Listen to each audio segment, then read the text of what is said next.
Saudações tricolores, eu sou o Fio, seu canal Gol de Barriga, e nessa quinta-feira a gente vai falar sobre Renato saiu, alguém tem que assumir, né? Quem vai assumir o Fluminense? Começaram as especulações ontem de alguns nomes, a gente vai debater aqui, e vamos falar boas notícias para o clássico contra o Botafogo no domingo. Então, um clássico importante demais para o Fluminense pelo momento, pelo Campeonato Brasileiro, por muita coisa que envolve esse clássico, né?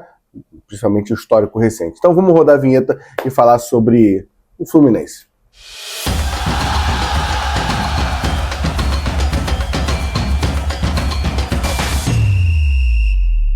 Vamos lá, vamos falar quem vai assumir o Fluminense, né? Domingo, provavelmente, Marcão vai estar à beira do campo comandando o time, mas a gente precisa contratar um técnico, porque, não com todo respeito ao Marcão, já entregou bons trabalhos no Fluminense, mas eu acho que na última ali, na transição do Mano Menezes, ficou bem claro que o Marcão não quer, eu acho que não aparenta querer seguir essa carreira no Fluminense. Então, eu acho importante a gente ter um auxiliar fixo, um cara do clube ali que sabe o dia a dia do clube, conhece muito bem os jogadores, se dá bem para conseguir levar entre um técnico e outro. Mas acredito que, ainda mais porque, mais uma vez, é um momento importante, temos semifinal, o Fluminense está brigando pelo G6, então tem que ter atenção, tá? Ontem começaram os nomes, mas antes de falar dos nomes, vou pedir para vocês, deixa o like e se inscreve no canal, tá? Se você está escrito inscreva-se aqui, é porque você não é inscrito, você clica aqui. Se você já for inscrito, você deixa o like. Vamos seguir agora para continuar falando. Ontem saiu a notícia do setorista jornal O Globo, Lucas Ribeiro, que Abel Braga ganha força internamente no Fluminense. E aí, cara, eu confesso que assim, eu sou grande fã do Abel. Acho o Abel um ídolo do Fluminense. Eu lembro de ter feito as contas na minha cabeça, assim, quando a gente ganha aquele Carioca em 22, metade dos títulos que eu vi do Fluminense é com o Abel à beira do campo. Então, assim, é um cara que é muito importante no Fluminense, eu tenho muita dificuldade de falar mal dele. Mas não é mais técnico, né? Até acho que o trabalho dele em 22 é desvalorizado pela torcida do Fluminense, mas eu acho que é importante demais aquele Carioca de 22. A gente sai de uma fila, começa essa sequência que acabou com a Recopa de 24, né? Ali com a Libertadores, o outro brasileiro do 4, o outro Carioca do 4-1, tudo começa ali, e era um time que, cara, joga a final contra o Flamengo, não sei se vocês vão lembrar, 1-1, ele joga muito, tem um clássico contra o Vasco, eu sempre falo no Engenhão que o Fluminense domina e joga muito bem, ele resgata Paulo Henrique Ganso a voltar a futebol, a jogar bola, então assim, é uma passagem, claro que ele teve dificuldade na Sul-Americana, ele começa mal no Brasileirão e entrega, mas sai com muita hombridade, entregando o cargo ali no Fluminense. Então é um cara que eu tenho muito carinho, mas não dá. Eu fui ontem, quando começou esse nome aí, né? Eu fui rever a entrevista dele no Charla e ele responde, o Bruno Cantarelli pergunta: Abel, e voltar a ser técnico? A resposta dele é nem pensar. Então, assim, é algo que para mim não faz muito sentido. Só para você achar que eu não estou só achando, não tem nada de positivo, que eu acho que realmente meio que não é a ideia do Abel ser técnico em 25, eu acho meio loucura, porque ele tá como coordenador técnico. Na verdade, o último trabalho dele foi assim, sempre precisa deixar o like e se inscrever no canal, essa sirene aí, tá? O último trabalho dele como coordenador técnico foi no Vasco, ali 23, né? Ele deu até entrevista no ano passado dizendo que ia voltar a trabalhar em 2026. Acho um cara importante para ser coordenador técnico, não criticaria ele ser esse coordenador no Fluminense. Talvez o que o Fluminense possa fazer, é a informação de Gabriel Amaral, né, que realmente ele veio de noite ali, durante a live do Giro de Jornada, trazendo a informação que o Fluminense tem sim um interesse, e interesse não começou uma negociação, é o interesse, acho um bom nome. E aí tem 2 pontos, só que assim, tem que conseguir convencer o Abel, né? E aí tem 2 pontos de convencer o Abel. É que o Abel não tem Copa do Brasil, uma coisa que incomoda ele, né? Ele tem 2 Copas do Brasil bem traumáticas, uma pra gente e uma feliz pra gente, que é o 2004 com o Flamengo e Santo André, e o 2005 com o Fluminense e Paulista. Ele perde 2 finais onde ele é muito favorito. Você pode ter pensando assim, é sinal que ele não consegue ganhar a Copa do Brasil também, né? Você pode se apegar a isso e ficar um pouco com medo. E o ponto talvez ele vir como coordenador técnico, mas segurar até o final do ano ali, como se fosse o Marcão, segurar até o final do ano como técnico. Isso ameniza um pouco essa escolha para mim, tá? Não acho que é uma escolha boa, mas ameniza. Mas se for feita de forma muito clara e transparente. O Mário, eu tô dando aqui a minha opinião, eu sei que talvez você vai achar um absurdo o que eu tô falando. Mas mais uma vez, ameniza eu não acho bom. Se a gestão for muito transparente, é falar, olha só, estamos trazendo o Abel para ser coordenador técnico.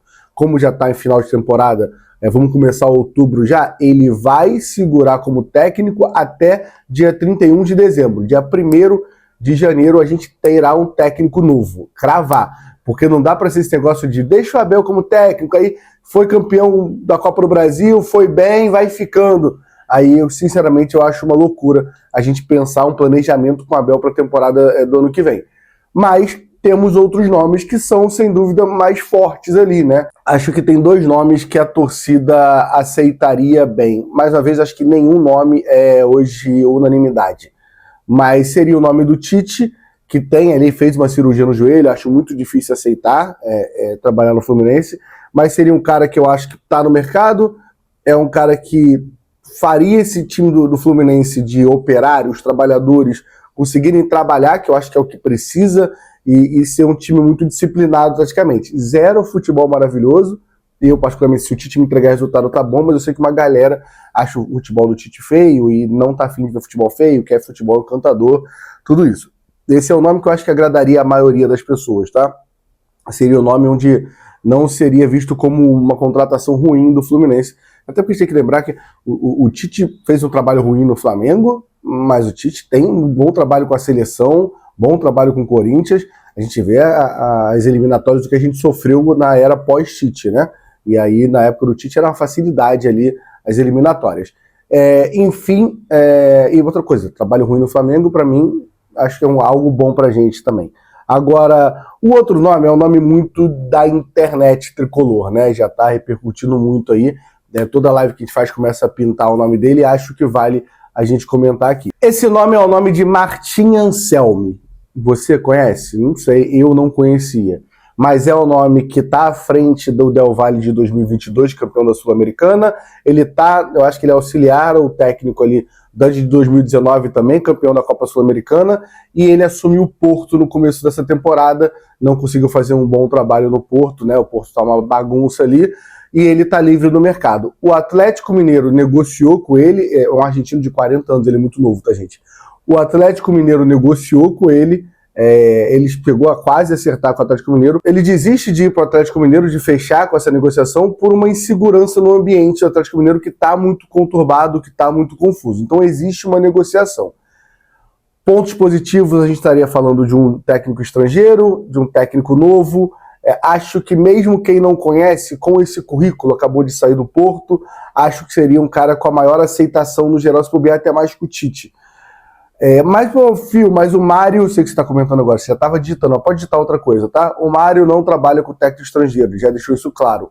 Mas a gente está falando de um ano de eleição, a gente está falando de um ano de SAF, querendo passar SAF, talvez ele jogue para a galera, ele abra as pernas nesse sentido de algo que ele não está querendo, mas passa por cima desse orgulho dele. Nem acho que o Mário seja esse cara, acho que o Mário vai muito com as convicções dele, que às vezes é um elogio, às vezes é uma crítica, mas acho que seria um nome, sem dúvida, para a torcida seria o melhor nome, tá? Acho que é o meu nome, apesar de não ter visto os trabalhos dele, foi olhar os números, é um nome que mais me agradaria, acho que seria algo diferente. Mais uma vez, sou grande fã do Abel, mas eu acho que é um ciclo vicioso, que é mais do mesmo que a gente fica no Fluminense o tempo inteiro, né? Então, assim, e outra coisa, a gente vai ter que trabalhar com esse elenco, porque todos esses jogadores do Fluminense, somente Manuel e Nonato não tem contrato para o ano que vem. Nonato deve renovar ainda, você deve acertar com o Santos, porque ele está emprestado do Santos, né? Acho que só o Manuel fica de fora. Então acho que você precisava de um técnico novo, de um técnico que mexesse nesse ambiente. Tem outros nomes para a gente debater que seriam mais ok, né? Acho que ninguém ficaria feliz, mas não seria um absurdo, que é o Pepa, o Zubeldia, o Caixinha. Confesso que não são nomes que me agradam, mas a gente ontem fazendo live viu que seria mais um ok dessa galera, mas tem nomes que se anunciaram, o Roger Machado, o Odair, assim, aí é papo da galera entrar em desespero totalmente, e com razão, porque seriam contratações muito ruins, né? Então espero que seja um bom nome e que o Fluminense acerte essa contratação de técnico e o mais rápido possível também, para a gente começar a trabalhar até pensando na próxima temporada e pensando na semifinal e pensando também, cara, a gente precisa ir pro G6, e está na briga. Então não é que a gente está no Brasileirão vamos ficar no meio da tabela, a gente não pode abrir mão de jogar Libertadores da temporada 2026. Acho que a gente deveria ter aprendido isso esse ano. Assim, não dá, é outra parada. Libertadores é um nível, Sul-Americano é outro. O Fluminense tem que estar jogando a Copa Libertadores, tá? Vamos falar sobre o jogo de domingo, que é um jogo muito importante. Domingo é dia de clássico, Fluminense e Botafogo no Maracanã, mando nosso, 90% da torcida nossa. Eu sei que, assim, a tendência é ser um público vazio, então vou fazer minha parte aqui, tá? Se você puder, se eu conseguir convencer 10 pessoas, eu tô feliz demais. Vá pro Maracanã, é um clima, apesar de clássico, é um clima tranquilo, porque é um 90-10, leva a família, domingo 4 horas, vai almoçar com a família, depois vai no Maracanã. Acho que é um jogo que vale muito para você estar, porque é um jogo importantíssimo. A gente vem de uma sequência com o Botafogo, que é um absurdo, a pior sequência da nossa história, um time que a gente sempre se deu bem, sempre menosprezou, e com muita razão a gente fez isso, mas vem numa parada que é muito mais que futebol, já virou mental do Fluminense entrar em campo e tá abalado jogando contra o Botafogo. Apesar de ser, a gente, quando o Renato é demitido, o Gabriel, acho que é o Gabriel Olha, acho que o Gabriel fala muito isso no pós-jogo, ele fala, cara, a gente não consegue um momento tá bem com o Botafogo. Mas, sinceramente, eles também não estão bem do lado de lá. O Botafogo é um time que foi eliminado da Copa do Brasil pelo Vasco, que foi eliminado da Libertadores pela LDU, com a expectativa que estava de brigar por títulos, vem fazendo uma campanha ali para brigar pelo G4, mas empata com o Grêmio agora, tomando gol na reta final, e com muitos desfalques, né? Ontem, no jogo contra o Grêmio, no empate 1-1, o Barbosa e o Pantaleão, a dupla de zaga, tomou amarelo, né? O Barbosa tomou o terceiro amarelo e o Pantaleão é expulso após o término da partida ao questionar o árbitro. Então, assim, é um Botafogo que vem desfalcado. É um Botafogo que não tem, talvez não tenha o Alex Telles também ali na zaga, não tem o Neto, o goleiro Moscado, não tem o Montoro, que está no Mundial Sub-20. Então, é um time que tem muitos desfalques e o Fluminense tem que aproveitar isso. Ele deve jogar com uma zaga muito inexperiente, no mínimo, tá? Não vou cravar que a zaga é fraca, que eu não conheço os zagueiros. Mas deve jogar com o David Ricardo, que tem 7 jogos como profissional, 6 pelo Ceará, e jogar com o Gabriel Bahia, que veio do Volta Redonda e ainda não jogou no Botafogo. Então, assim, é uma zaga que é muito fraca. Porém, o nosso ataque também. A gente tem atacantes que não estão conseguindo fazer gols. Aí é contar com o Canóbio, que é quem está alinhado com o gol ali, e torcer para o Germancano, que eu acho que vai ser titular, conseguir fazer gols contra o Botafogo, como ele já fez na carreira. Vale lembrar, ponto positivo de não ser o Renato, o time provavelmente é o time titular que vai a campo. Acho que teremos algumas mudanças, acho que o Cano ganha a vaga do Everaldo, acho que é um time que vai respeitar mais, porque é o Marcão, acho que ele vai respeitar muito o ambiente e a liderança. Não me incomoda. Acho que um time... Acho que ele deve ir, que palpite, né?